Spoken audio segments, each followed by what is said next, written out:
Everyone to the new 1001 Sherlock Holmes Stories podcast. Here you'll find a collection of Sherlock Holmes adventures as well as the best of Sir Arthur Conan Doyle's stories.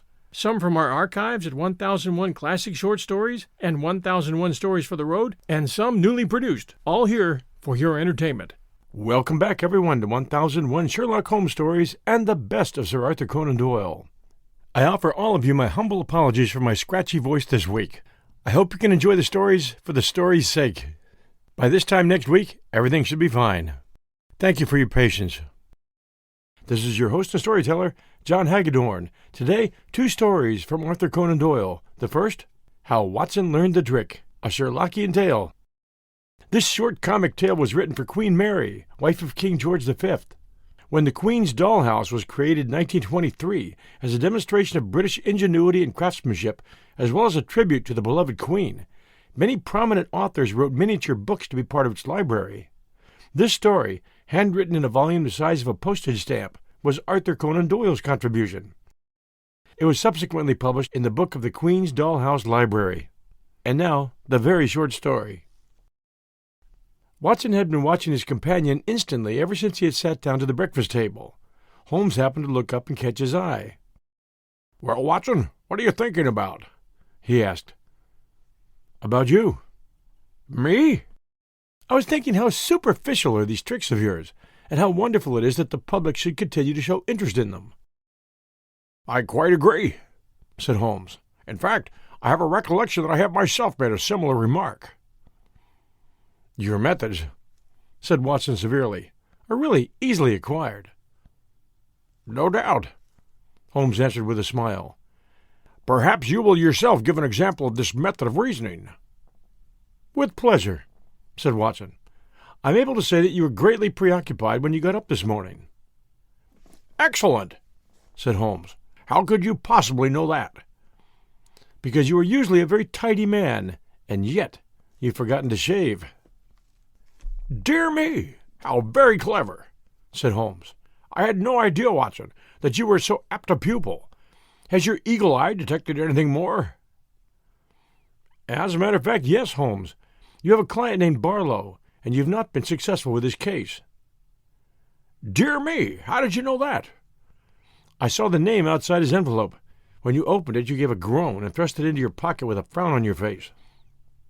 "Admirable. You are indeed observant. Any other points?" "I fear, Holmes, that you have taken to financial speculation."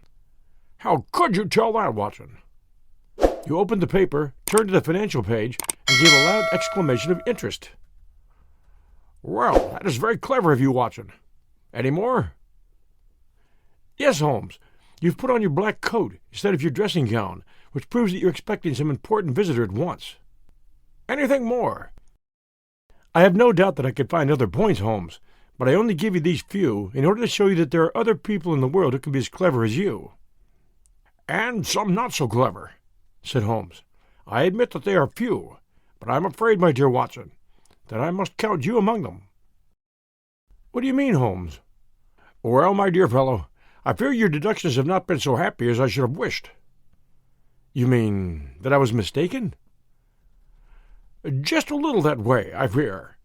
Let's take the points in their order. I did not shave because I've set my razor to be sharpened. I put on my coat because I have, worse luck, an early meeting with my dentist. His name is Barlow, and the letter was to confirm the appointment. The cricket page is beside the financial one, and I turned to it to find if Surrey was holding its own against Kent. But go on, Watson, go on. Like you say, it's a very superficial trick, and no doubt you will soon acquire it." We'll return right after these sponsor messages. And now our second story, A Night Among the Nihilists. An example of a nihilist is a desire for the complete rejection of the established order or social system and religious principles. That comes with a general rejection of customary beliefs in morality, religion, etc. It's also defined as political belief or action that advocates or commits violence or terrorism without discernible constructive goals. You don't hear the word spoken much these days, but it's not hard to find nihilists among us. And now, A Night Among the Nihilists by Sir Arthur Conan Doyle. "Robinson, the boss wants you." The dickens he does, thought I, for Mr. Dixon, Odessa agent of Bailey and Company corn merchants, was a bit of a tartar, as I had learned to my cost. "What's the row now?" I demanded of my fellow clerk. "Has he got scent of our Nikolaev escapade, or what is it?" "No idea," said Gregory. "The old boy seems in good enough humor. Some business matter, probably, but don't keep him waiting." So, summoning up an air of injured innocence to be ready for all contingencies, I marched into the lion's den. Mr. Dixon was standing before the fire in a Briton's time-honored attitude, and motioned me into a chair in front of him. "Mr. Robinson," he said, "I have great confidence in your discretion and common sense. The follies of youth will break out, but I think that you have a sterling foundation to your character underlying any superficial levity." I bowed. "I believe," he continued, "that you can speak Russian pretty fluently?" I bowed again. "I have, then," he proceeded, "a mission which I wish you to undertake, and on the success of which your promotion may depend. I would not trust it to a subordinate, were it not that duty ties me to my post at present." "You may depend upon me doing my best, sir," I replied. "Right, sir, quite right. What I wish you to do is briefly this. The line of railway has just been opened to Soltev, some 100 miles up the country. Now, I wish to get the start of the other Odessa firms in securing the produce of that district, which I have reason to believe may be had at very low prices. You will proceed by rail to Soltev and interview a Mr. Dimidov, who is the largest landed proprietor in the town. Make as favorable terms as you can with him.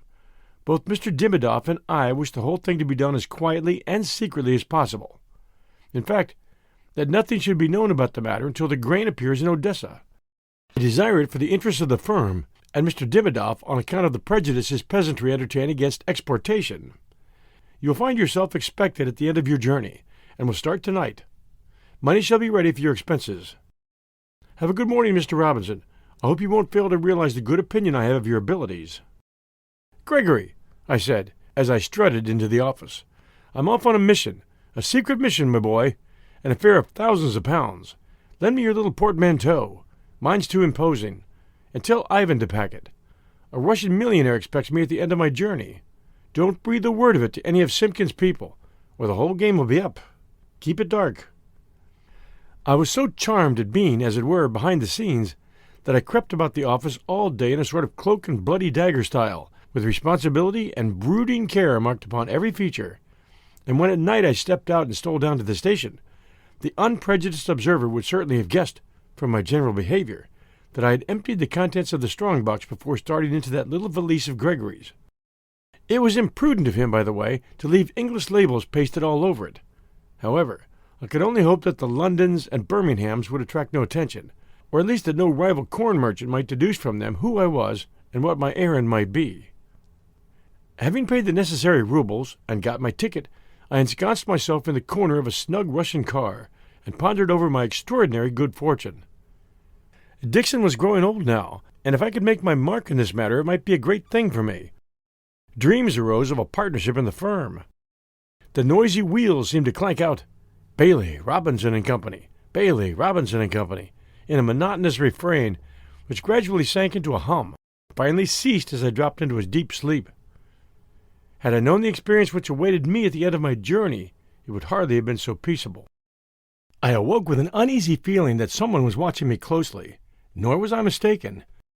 A tall, dark man had taken up his position on the seat opposite, and his black, sinister eyes seemed to look through me and beyond me, as if he wished to read my very soul. Then I saw him glance down at my little trunk. Good heavens, thought I, here's Simpkin's agent, I suppose. It was careless of Gregory to leave those confounded labels on the valise. I closed my eyes for a time, but upon reopening them I again caught the stranger's earnest gaze. "From England, I see," he said in Russian, showing a row of white teeth in what was meant to be an amiable smile. "Yes," I replied, trying to look unconcerned, but painfully aware of my failure. "Traveling for pleasure, perhaps," said he. "Yes," I answered eagerly, "certainly for pleasure. Nothing else?" "Of course not," said he, with a shade of irony in his voice. "Englishmen always travel for pleasure, don't they?" "Oh, no, nothing else." His conduct was mysterious, to say the least of it. It was only explainable about two hypotheses. He was either a madman, or he was the agent of some firm bound upon the same errand as myself, and determined to show me that he guessed my little game. Both choices were equally unpleasant, and on the whole, I was relieved when the train pulled up in the tumble-down shed which does duty for a station in the rising town of Soltev, whose resources I was about to open out, and whose commerce I was to direct into the great world channels. I almost expected to see a triumphal arch as I stepped onto the platform. I was to be expected at the end of my journey, so Mr. Dixon had informed me. I looked about among the motley crowd, but saw no Mr. Dimidov.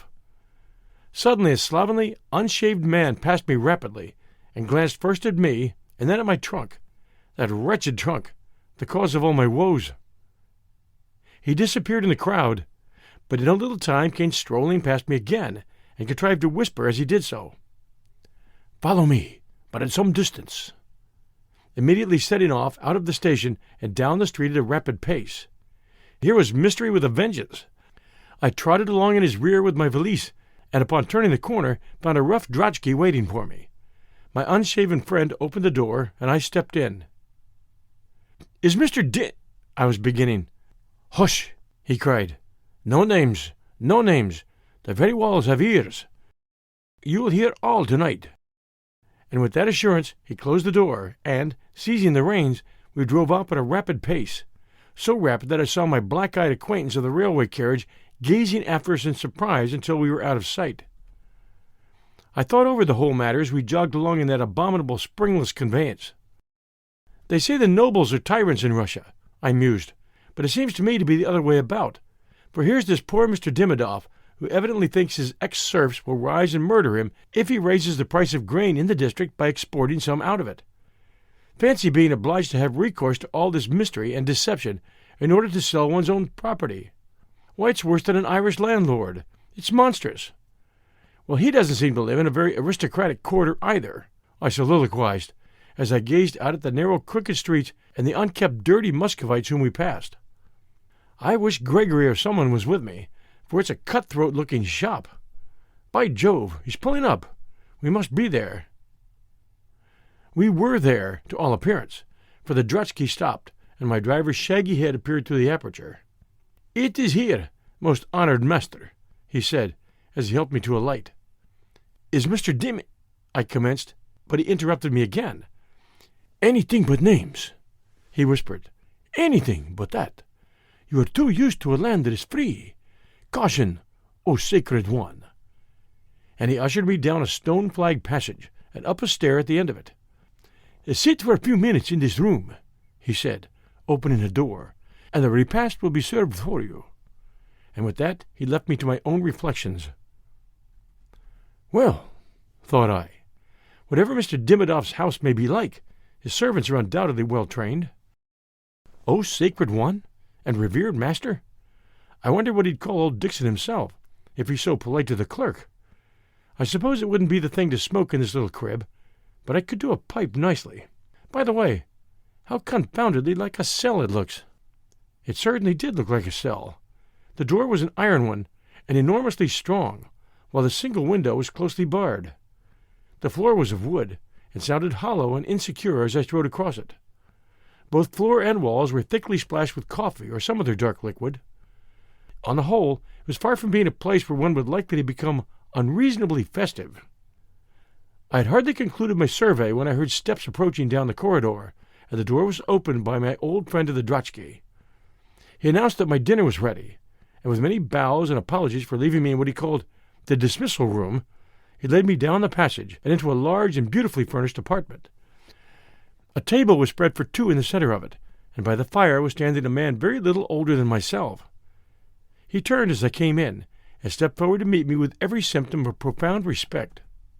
"So young, and yet so honored," he exclaimed, and then seeming to recollect himself, he continued, "Pray, sit at the head of the table.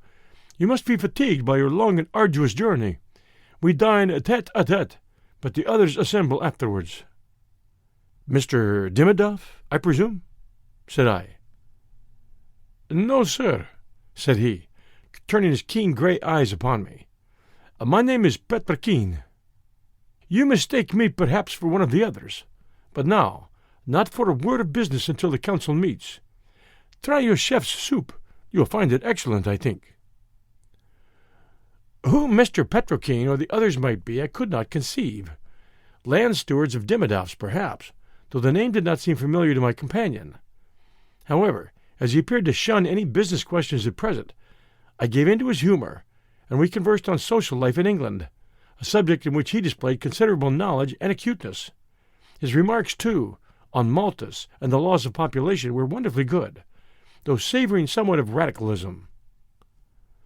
"By the way," he remarked, as we smoked a cigar over our wine, "we should never have known you but for the English labels on your luggage. It was the luckiest thing in the world that Alexander noticed them. We had had no personal description of you. Indeed, we were prepared to expect a somewhat older man. You are young indeed, sir, to be entrusted with such a mission." "My employer trusts me," I replied, "and we have learned in our trade that youth and shrewdness are not incompatible." "Your remark is true, sir," returned my newly made friend, "but I am surprised to hear you call our glorious association a trade. Such a term is gross indeed to apply to a body of men banded together to supply the world with that which it is yearning for, but which, without our exertions, it can never hope to attain. A spiritual brotherhood would be a more fitting term." By Jove, thought I, how pleased the boss would be to hear him. He must have been in the business himself, whoever he is. "Now, sir," said Mr. Petrokane, "the clock points to 8, and the council must be already sitting. Let us go up together, and I will introduce you. I need hardly say that the greatest secrecy is observed, and that your appearance is anxiously awaited." I turned over in my mind, as I followed him, how I might best fulfill my mission and secure the most advantageous terms. They seemed as anxious as I was in the matter, and there appeared to be no opposition, so perhaps the best thing would be to wait and see what they would propose. I had hardly come to this conclusion when my guide swung open a large door at the end of a passage, and I found myself in a room larger and even more gorgeously fitted up than the one in which I had dined. A long table, covered with green baize and strewn with papers, ran down the middle. Round it were sitting 14 or 15 men conversing earnestly. The whole scene reminded me forcibly of a gambling hell I had visited some time before. Upon our entrance the company rose and bowed. I could not but remark that my companion attracted no attention, while every eye was turned upon me with a strange mixture of surprise and almost servile respect. A man at the head of the table, who was remarkable for the extreme pallor of his face, as contracted with his blue-black hair and mustache, waved his hand to a seat beside him, and I sat down. "I need hardly say," said Mr. Petrokane, "that Gustav Berger, the English agent, is now honouring us with his presence. He is young indeed, Alexis," he continued to my pale-faced neighbour, "and yet he is of European reputation." "Come, draw it mild," thought I, adding aloud, "If you refer to me, sir, though I am indeed acting as English agent, my name is not Berger, but Robinson, Mr. Tom Robinson, at your service." A laugh ran round the table. "So be it," said the man they called Alexis. "I commend your discretion, most honoured sir. One cannot be too careful. Preserve your English sobriquet by all means. I regret that any painful duty should be performed upon this auspicious evening, but the rules of our association must be preserved at any cost to our feelings, and the dismissal is inevitable tonight." "What the deuce is this fellow driving at?" thought I. What is it to me if he gives his servant the sack? This Dimidov, whoever he is, seems to keep a private lunatic asylum. "Take out the gag." The words fairly shot through me, and I started in my chair. It was Petrokane who spoke. For the first time I noticed that a burly, stout man, sitting at the other end of the table, had his arms tied behind his chair and a handkerchief round his mouth. A horrible suspicion began to creep into my heart. Where was I? Was I in Mr. Dimidov's? Who were these men, with their strange words? "Take out the gag," repeated Petrokane, and the handkerchief was removed. "Now, Paul Ivanovitch," said he, "what have you to say before you go?" "Not a dismissal, sirs," he pleaded. "Not a dismissal. Anything but that. I will go into some distant land, and my mouth shall be closed forever. I will do anything that the society asks, But pray do not dismiss me." "We know our laws, and you know your crime," said Alexis in a cold, harsh voice. "Who drove us from Odessa by his false tongue and his double face? Who wrote the anonymous letter to the governor? Who cut the wire that would have destroyed the arch-tyrant?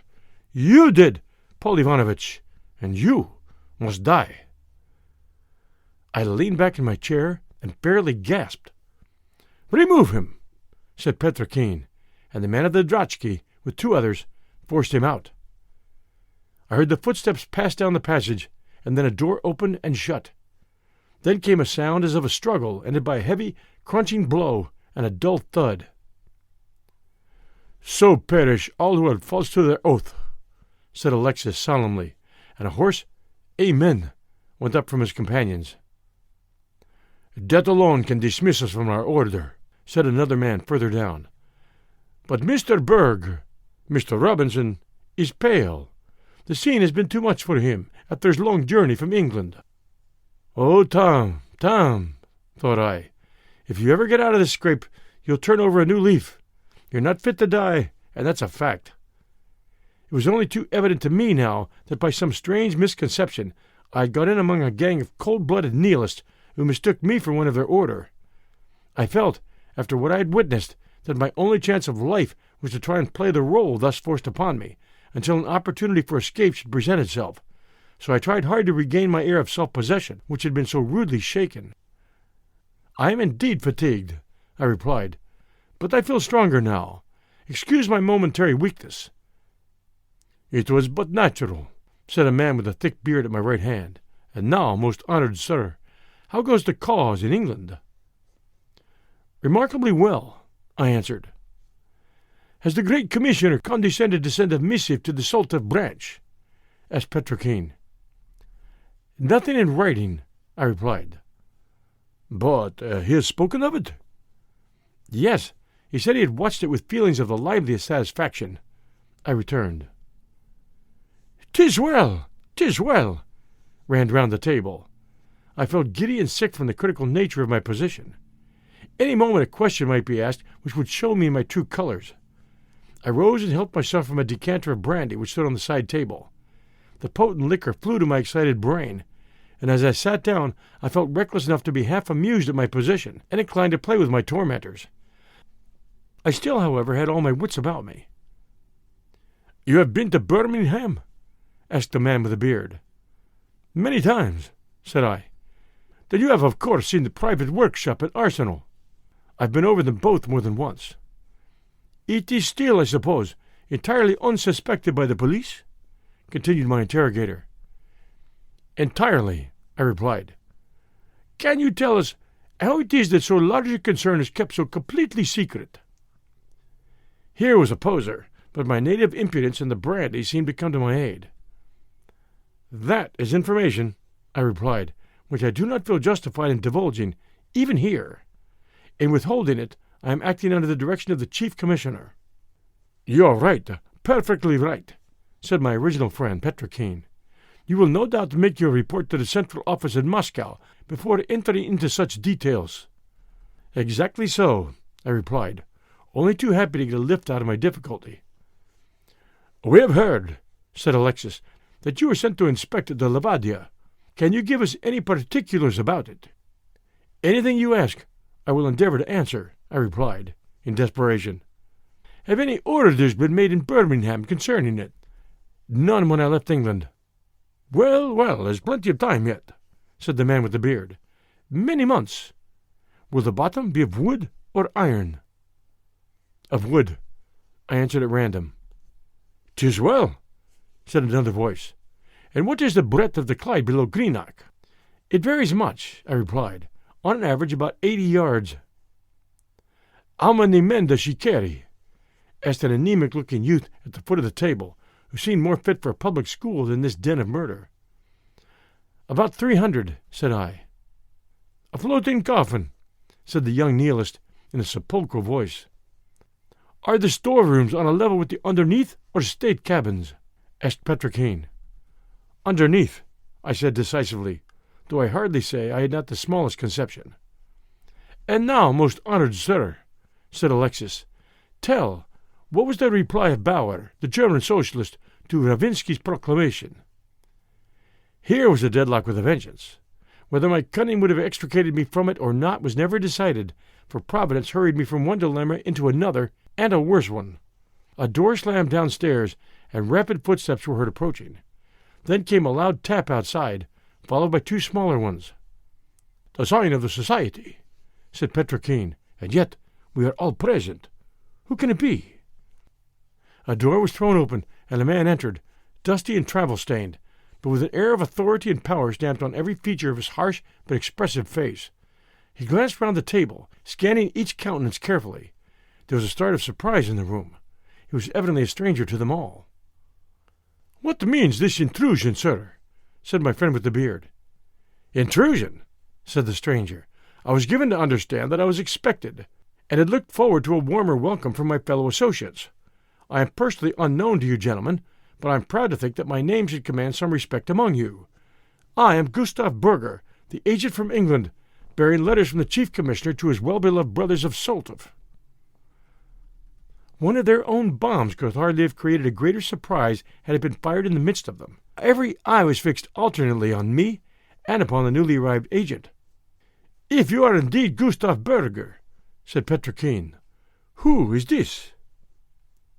"That I am Gustav Burger these credentials will show," said the stranger, as he threw a packet upon the table. "Who that man may be, I know not, but if he has intruded himself upon the lodge under false pretenses, it is clear that he must never carry out of the room what he has learned. Speak, sir," he added, addressing me. "Who and what are you?" I felt that my time had come. My revolver was in my hip pocket, but what was that against so many desperate men? I grasped the butt of it, however, as a drowning man clings to a straw, and I tried to preserve my coolness as I glanced round at the cold, vindictive faces turned towards me. "Gentlemen," I said, "the role I have played tonight has been a purely involuntary one on my part. I am no police spy, as you seem to suspect, nor, on the other hand, have I the honor to be a member of your association. I am an inoffensive corn dealer, who by an extraordinary mistake has been forced into this unpleasant and awkward position." I paused for a moment. Was it my fancy that there was a peculiar noise in the street, a noise as of many feet treading softly? No, it had died away. It was but the throbbing of my own heart. "I need hardly say," I continued, "that anything I may have heard tonight will be safe in my keeping. I pledge my solemn honor as a gentleman that not one word of it shall transpire through me." The senses of men in great physical danger became strangely acute, or their imagination plays them curious tricks. My back was towards the door as I sat, but I could have sworn that I heard heavy breathing behind it. Was it the three minions whom I had seen before in the performance of their hateful functions, and who, like vultures, had sniffed another victim? I looked round the table. Still the same hard, cruel faces, not one glance of sympathy. I cocked the revolver in my pocket. There was a painful silence, which was broken by the harsh, grating voice of Petrokin.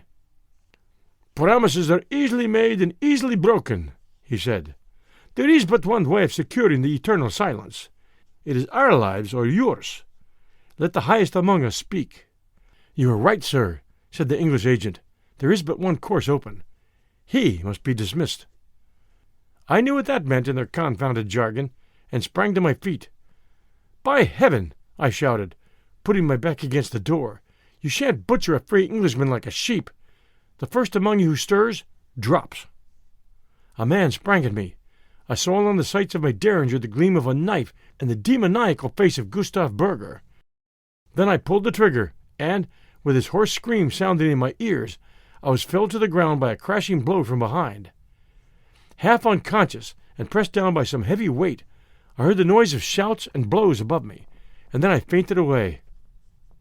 When I came to myself, I was lying among the debris of the door, which had been beaten in on the top of me. Opposite were a dozen of the men who had lately sat in judgment upon me, tied 2 and 2, and guarded by a score of Russian soldiers. Beside me was the corpse of the ill-fated English agent, the whole face blown in by the force of the explosion. Alexis and Petrokin were both lying on the floor like myself, bleeding profusely. "Well, young fellow, you had a narrow escape," said a hearty voice in my ear. I looked up and recognized my black-eyed acquaintance of the railway carriage. "Stand up," he continued. "You are only a bit stunned, no bones broken. It's no wonder I mistook you for the Nihilist agent when the very lodge itself was taken in. Well, you're the only stranger who ever came out of this den alive. Come downstairs with me.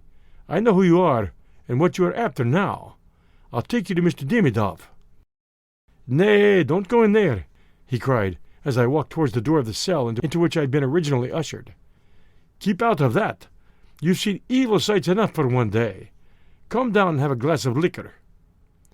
He explained as we walked back to the hotel that the police of Soltef, of which he was the chief, had warning and been on the lookout during some time for this Nihilist emissary. My arrival in so unfrequented a place, coupled with my air of secrecy and the English labels on that confounded portmanteau of Gregory's, had completed the business. I have little more to tell. My socialistic acquaintances were all either transported to Siberia or executed. My mission was performed to the satisfaction of my employers. My conduct during the whole business has won me promotion, and my prospects for life have been improved since that horrible night, the remembrance of which still makes me shiver. Thanks for joining us for these two great short stories from Sir Arthur Conan Doyle. We'll return next Sunday night with a Sherlock Holmes adventure. Until then, everyone, take care, stay safe, and we'll be back soon. Also, pardon me for my hoarseness. It will be gone the next time you hear me, hopefully. There's been some strange stuff going around, and this one